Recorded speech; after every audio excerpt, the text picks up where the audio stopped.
Hola, ¿qué tal? En uno de los videos anteriores estuvimos analizando los mecanismos de transporte de agua en el sistema que comprende al suelo, la planta y la atmósfera desde el punto de vista teórico. Hoy lo que vamos a hacer es aplicar ese conocimiento para entender cómo se mueve el agua efectivamente desde el suelo a través de la planta hacia la atmósfera. Y para analizar ese movimiento vamos a empezar acá, en la hoja.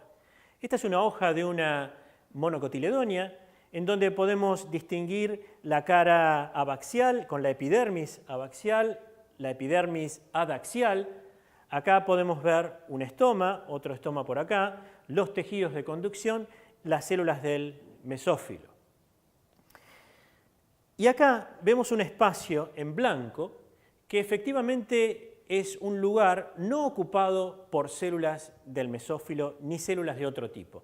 Esto es la cámara subestomática. Dentro de esta cámara subestomática, la concentración de vapor de agua es muy alta desde el punto de vista absoluto y en términos de humedad relativa es siempre muy cercana al 100%. ¿Por qué es eso? Porque lo que nosotros encontramos alrededor de la cámara subestomática son las células del mesófilo, específicamente las paredes de las células del mesófilo, que están bañadas por agua. El agua que le llega del xilema va pasando por las paredes de las otras células, llega hasta las paredes de las células del mesófilo y todo eso está mojado.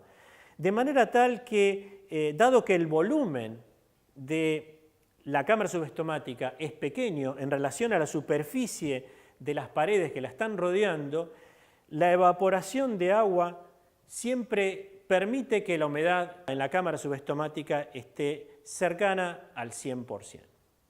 Dado que la concentración de vapor de agua es muy alta acá, mucho mayor que en la atmósfera normalmente, si el estoma está abierto, lo que va a ocurrir es difusión de vapor de agua desde la cámara subestomática hacia el exterior de la hoja. Si el estoma está cerrado, el vapor de agua todavía puede salir, por ejemplo, uno ve espacios por acá e incluso espacios por acá. ¿Qué es lo que hace? Puede atravesar las células por la región de las paredes y atravesar la cutícula. Obviamente es un camino mucho más complicado para el vapor de agua. Podemos definir una resistencia estomática que va a depender básicamente de si los estomas están abiertos o cerrados, además de la densidad de estomas que podamos encontrar por unidad de superficie, y una resistencia cuticular que va a ser mucho más alta porque el camino es más difícil.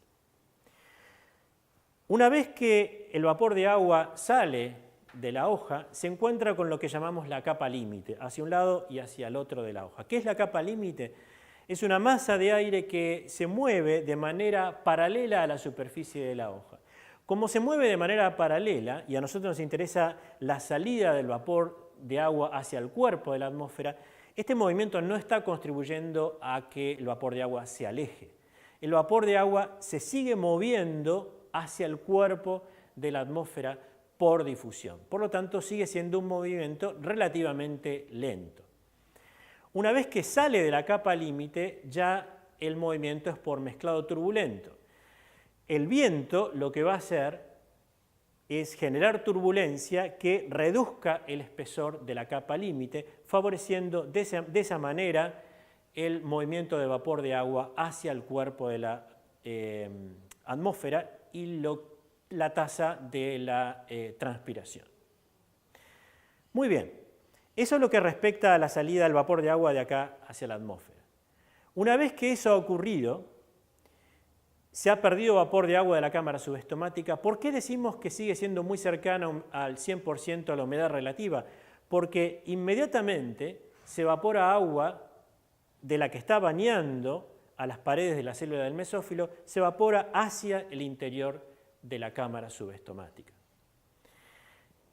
Entonces, acá la humedad relativa va a seguir siendo el 100%. ¿Qué ocurre como consecuencia de eso? En primer lugar, si acá se está perdiendo agua, el potencial agua va a bajar, va a ser menor que en el interior de las células del mesófilo y va a haber una salida de agua hacia el exterior que va a reponer parte de lo que se había perdido. Sin embargo, si el proceso de transpiración sigue, lo que va a terminar ocurriendo es que a pesar de que se va reponiendo agua desde el interior de las células, el potencial agua en las paredes sigue cayendo. Y el potencial agua en las paredes lo podemos describir en la cercanía inmediata de la pared como potencial mátrico y un poquito más alejado como potencial de presión con valores negativos. Es decir, que acá se está generando una tensión, una fuerza de succión, una presión negativa cada vez más fuerte. Como hay una conexión de las moléculas de agua por las fuerzas de cohesión, esa tensión, esa presión negativa, se va a transmitir hacia toda la columna de agua y específicamente hasta el xilema. Como el agua dentro del xilema está sometido a una fuerza de succión, eso lo que genera es flujo masal. El agua va a ir subiendo por el xilema desde la raíz hasta la hoja. Incluso podemos extender más el camino y considerar al suelo. En el suelo, el agua está también retenida en lo inmediato de la superficie de los componentes del suelo por fuerzas mátricas que luego generan una tensión negativa hacia el suelo.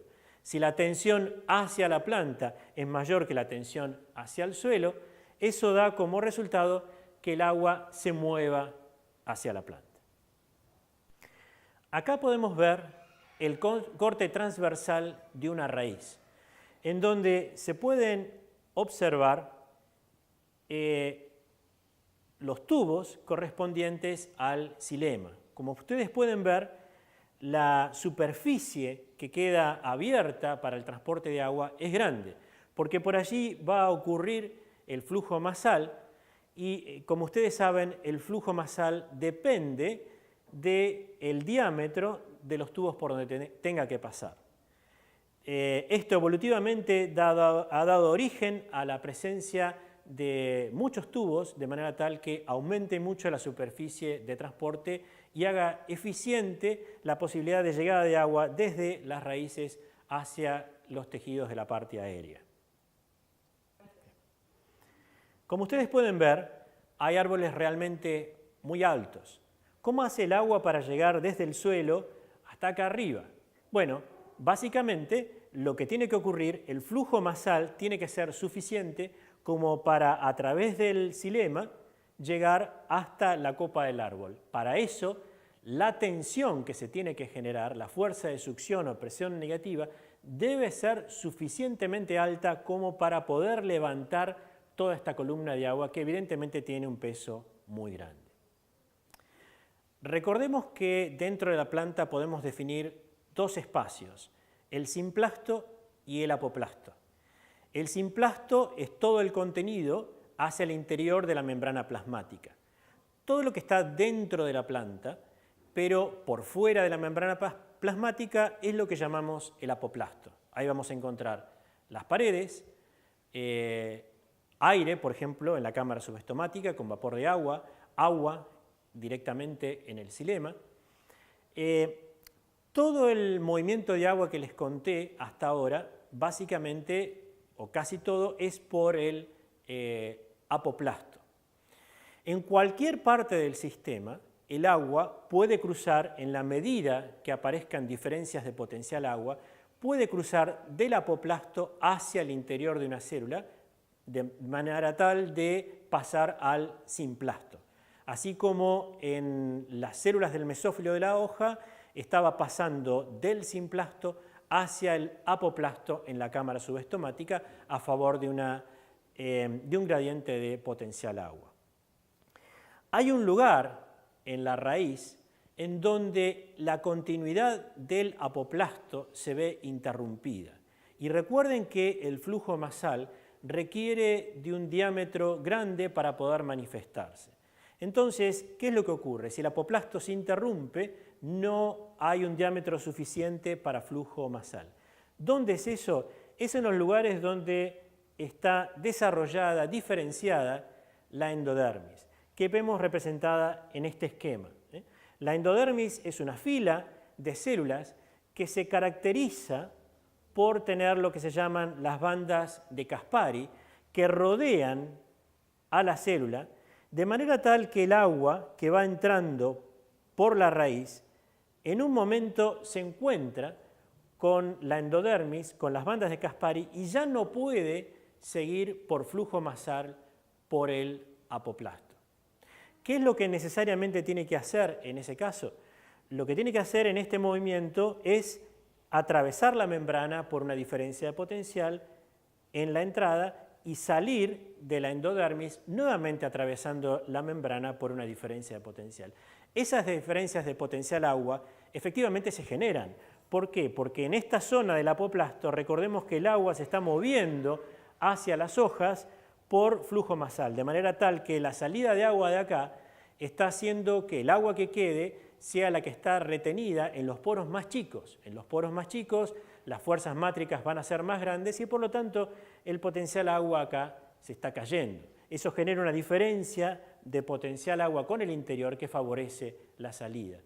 Del mismo modo, si está saliendo agua del interior de la célula, eso favorece una generación de gradiente con el exterior de este lado de la endodermis, de manera tal que el agua pueda entrar a la endodermis. Esto hace que el movimiento de agua sea más lento porque la difusión es más lenta que el flujo masal, pero le permite a la planta un cierto control de lo que está entrando, por ejemplo, nutrientes, por ejemplo, la invasión por patógenos, con esta barrera que ofrece la endodermis.